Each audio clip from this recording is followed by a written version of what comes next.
We're all anxious. We're all tired.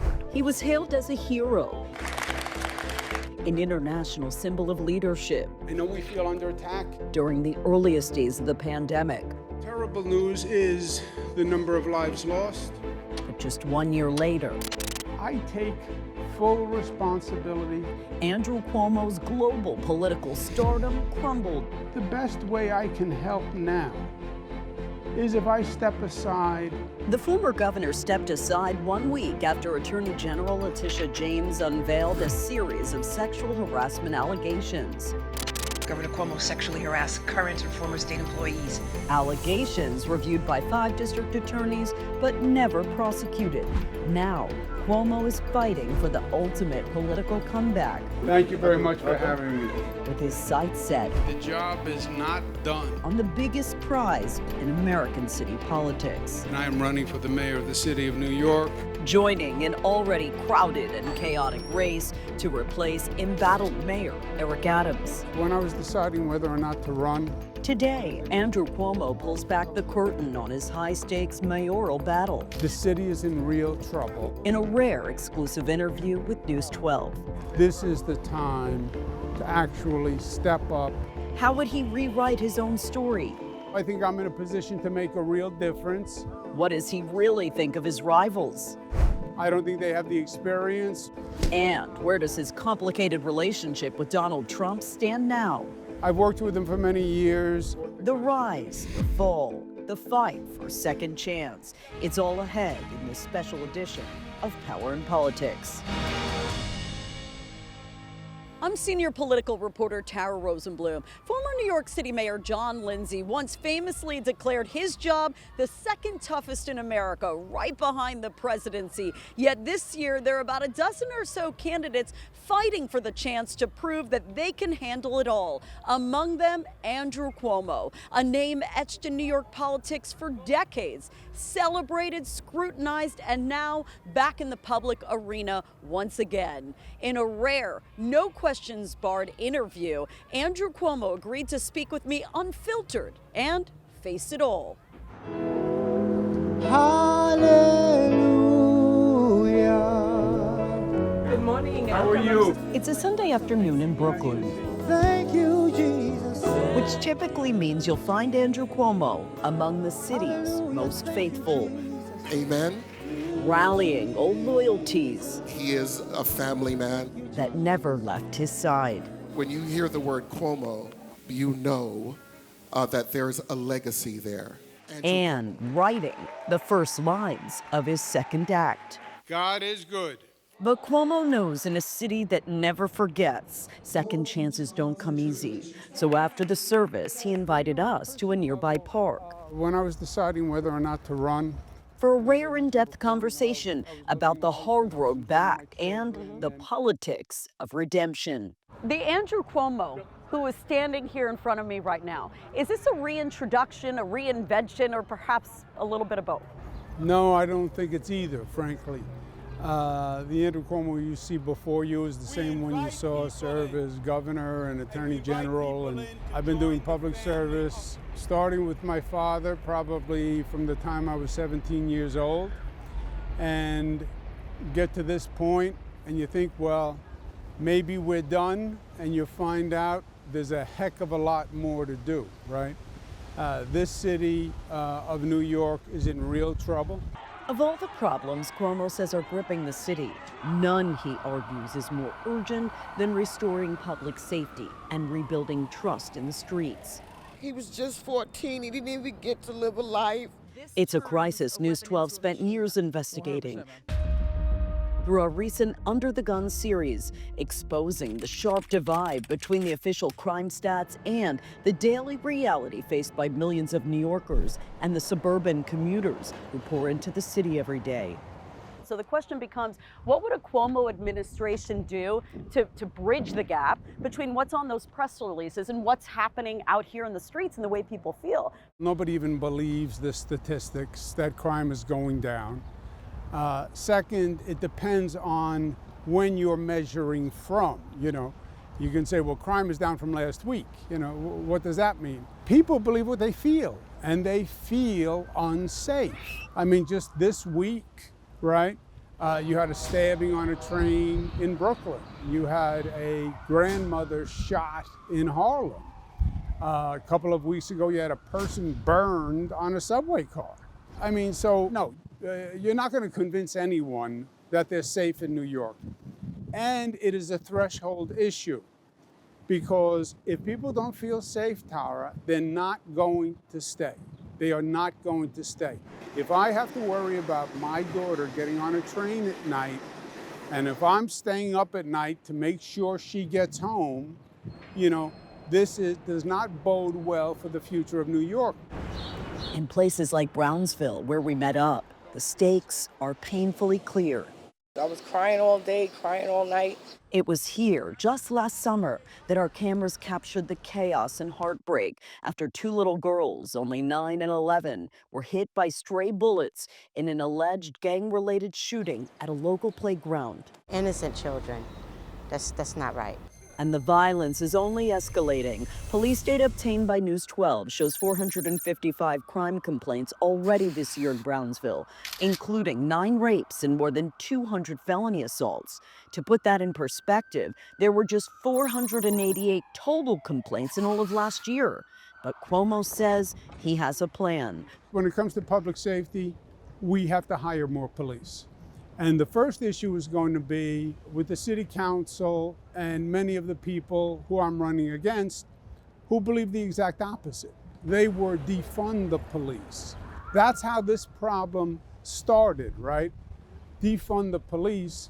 They reduced 3,000 police officers. And I said I would hire 5,000 more police, which you can do with half the money we now spend on overtime. So that's going to be the first fight.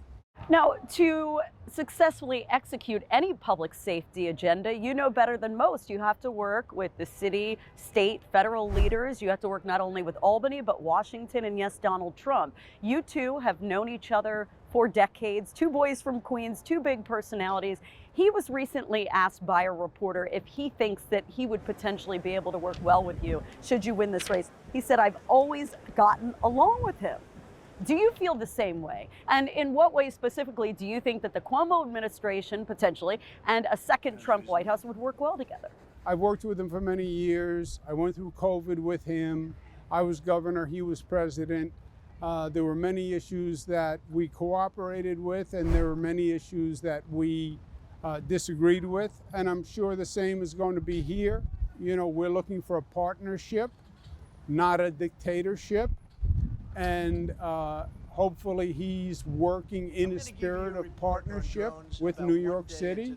But New Yorkers have certain values, and my job is to protect New York City and to protect the people in New York City, their rights and their values, and I will. It's concerns like those, Cuomo says, that pushed him into the mayor's race back on March 1st. I will stand up and fight for New York. Joining a crowded, competitive Democratic primary field, all aiming to oust an embattled Eric Adams. I did nothing wrong. Mayor Adams, now running for re-election as an independent, has been battered by sinking poll numbers and a closed federal investigation that still casts a dark political shadow. When you decided to run, you joined an already crowded race packed with candidates who are, some of them, far to your political left, including a Democratic socialist. You're fighting to bring this party to the middle. So at the end of the day, what is the strategy as the most moderate voice in the race to maintain your commanding lead in the polls? Yeah, I was not, Tara, planning on running for mayor. I had served 8 years as HUD secretary, attorney general, governor. I've done 23 years. My father had served 20 years, so I honored his legacy +3. Not that Cuomo was a competitive. But then I was watching what was happening in New York City and what was happening with Mayor Adams and seeing the potential candidates. And frankly, I'm worried about New York City. I think it is on the precipice. We have to make progress quickly. And I think I know how government works. I get big things done. So I think I'm in a position to make a real difference at a time when the city really needs a difference made. And now that you've had a little bit of time to size up the field, if you will, who do you view as your stiffest competition? I think the other candidates are theoretical. I don't think they have the experience or the know-how to actually do the job. And we cannot lose another 4 more years. When we come back, Cuomo on the controversy that forced him from office. The issues that they raised, they were all political. Plus, This is so shocking to me. the rising hate he says is threatening New York's soul. The number of anti-Semitic activities is so disturbing. And the question that could change everything. Could the road back lead even further than City Hall? We'll be right back with this special edition of Power and Politics.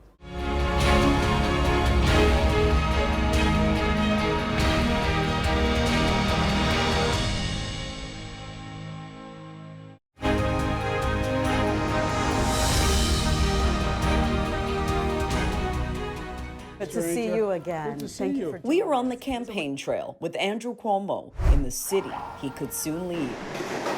So it's been a minute since we got to catch up with you. But the last time I sat down with the former governor, we weren't in Brooklyn. Hi, Governor. We were halfway across the world in Israel, where he was meeting with global leaders to confront a rising wave of anti-Semitism both there and here at home. I find this repulsive and repugnant. It was a world away and a political lifetime ago, just before a pandemic and political scandal upended his career. We take situations like this very seriously. Now, 5 years later, the fight against hate has only grown more urgent. And once again, it's at the center of our conversation. We literally just got that data from the ADL showing that New York was home to the most hate in the United States last year as it relates to anti-Semitism. What's the one thing you would do as mayor that you think would make a dent? This is so shocking to me. And by the way, if we had said on that trip, if you had said to me, I think we could get to a situation in New York where we have this level of anti-Semitism, it would have been incredible, right? New York, home to more Jewish people than any place outside of Israel. And the number of anti-Semitic activities is so disturbing. But the basic point is the Jewish community has to be safe in New York. This is their home. They have to be protected, and they have to know if there are any acts of anti-Semitism, there will be zero tolerance. They will be prosecuted. We passed the most aggressive hate crime laws in this state, and it has to be enforced because people have to feel safe at home, and that's where it starts. Our Hate at Home investigation has tracked the surge for years, with data showing sharp rises not only in anti-Semitic attacks, but crimes targeting Muslim, LGBTQ, and other communities across the tri-state. But as Cuomo looks to build a safer, more united city, he knows he first has to rebuild something else first: public trust. Namely, the nursing home controversy, the sexual harassment allegations. You've denied wrongdoing. There are no criminal charges, but you have admitted to making painful mistakes. The question is, what's one mistake that you own that you wouldn't make again as mayor of New York City, and tell the voters why they should trust you? Yeah. Let's just take a step back. They want to talk about my record because they have none. You know, only in government do you think about hiring a person for a job where they have absolutely no experience, right? And it's one of the problems we make time and time again. You're hiring a mayor that is a chief executive. You have to run a place that has 300,000 employees, $112 billion budget. And you're talking about people who have no management experience whatsoever. I manage the state. I manage the budget double the size. I manage the federal agency. I have done this. I know how to do it. This is not a time for on-the-job training. And that's what my opponents are saying. Don't worry, I'll figure it out. When you say, don't worry, I'll figure it out, that's when I worry. On criticizing my past record, look, I stood up and I led the state on COVID. In many ways, I think I provided leadership to the entire country, and I'm proud of it. The issues that they raise, They were all political. They were thoroughly investigated by multiple federal, state, city sources. Everybody looked at it, and everybody said everything we did followed the federal guidance. As a matter of fact, this state did much better than most states in a low rate of nursing home deaths. So if you look at our actual record, this state had fewer deaths in nursing homes than all but 12 states, which is extraordinary when you realize that we had COVID much worse than anyone else. Any other complaints that were made, they were thoroughly investigated by everyone, and nothing came of anything. They were all political. But while controversies still follow him, Cuomo is betting that his record of results will matter more to voters than the headlines of the past. I can promise that man we're going to vote for him. Tell him, sir, are we going to vote for him? We vote for you. Voters like this man who randomly approached us in the park and clearly doesn't need convincing. He's the greatest. Oh, my God. 62 years, I've finally seen this man, and he never did nothing wrong. I always loved him. That's to be our next mayor. But online, criticism was swift. One man writing on my Instagram page, "It's a disgrace he's even in the conversation, let alone leading the polls."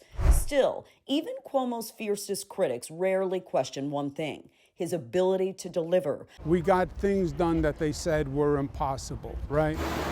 From bridges and airports to marriage equality and a higher minimum wage, Cuomo built a legacy of big-ticket wins. So we asked him, if voters hand him the keys to City Hall, what would he fight for first? New York City, priority one is restore the sense of public safety. Safety is job one, because safety is number one for people. They are not going to stay, Tara, if they don't feel safe. Number two is affordability. It has to be more affordable, and that's primarily affordable housing, because you have to have the affordable housing to continue to have the young people come to New York, because the talent comes to New York and that brings the businesses to New York. This city has been spending a lot of money. It has a deficit. The state has a deficit. So if the federal government cuts funds, that's going to really complicate the situation. Still ahead, the comeback question beyond City Hall. Should the Democratic leadership come to you 2 or 3 years from now and they say, Andrew Cuomo, we need you at the top of the ticket. You're our best shot at winning back the White House. What do you say? When we come back, the possibility he won't rule out, and a look at how far his second act could go.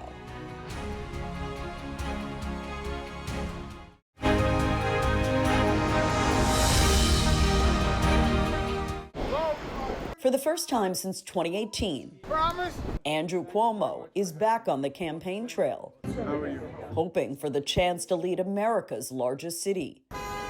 But for Andrew Cuomo, this race isn't just about politics. His father had a passion for those who were downtrodden. It's deeply personal. He's my hero, and I miss him every day. This campaign gives him a chance to finish the dream his late father, Governor Mario Cuomo, never could. Anyone who knew your late father knew that he dreamed of becoming New York City mayor. And here you are in your second act, trying to do the one thing that at times he dreamed of more than anything else. What does that mean to you?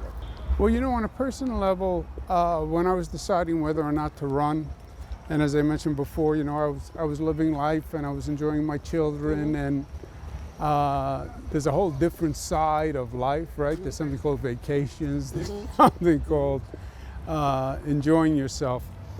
I heard his voice. What he would say to me is, look, the city is in real trouble and you can help.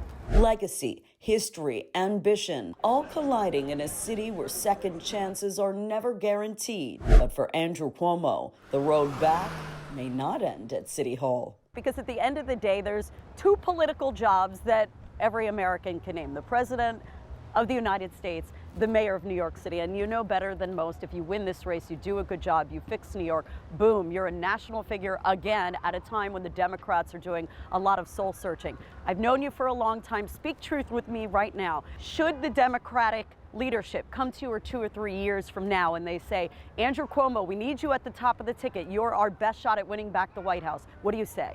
Tara, you do know me a long time, and sometimes it's simpler than that.